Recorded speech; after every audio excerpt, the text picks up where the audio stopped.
ঘর বদলানো দিয়াবাতের গোলে টিম আবাহনী হারালো মোহামেডানকে। প্রায় এক মাস বিরতির পর মাঠে ফিরেই বাংলাদেশ ফুটবল লিগ উপহার দিল দারুণ এক লড়াই। কুমিল্লার শহীদ ভাষা সৈনিক ধীরেন্দ্রনাথ দত্ত স্টেডিয়ামে এই ডার্বি ম্যাচে শুরু থেকে ছিল উত্তেজনার ঝলক।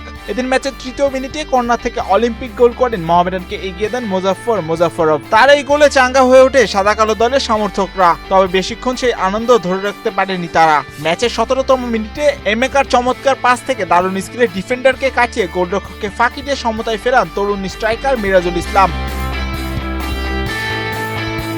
প্রথমার্ধ শেষে এক সমতায় থাকলেও দ্বিতীয়ার্ধে খেলার নিয়ন্ত্রণ ধীরে ধীরে নিজেদের দখলে নিয়ে নেয় টিম আবাহনী। আক্রমণের ধার বাড়াতে থাকে আকাশী নীলরা। অন্যদিকে মোহামেডান সুযোগ পেলেও কাজে লাগাতে ব্যর্থ হয়। ম্যাচের ৬৬তম মিনিটে আসে নির্ধারণী মুহূর্ত।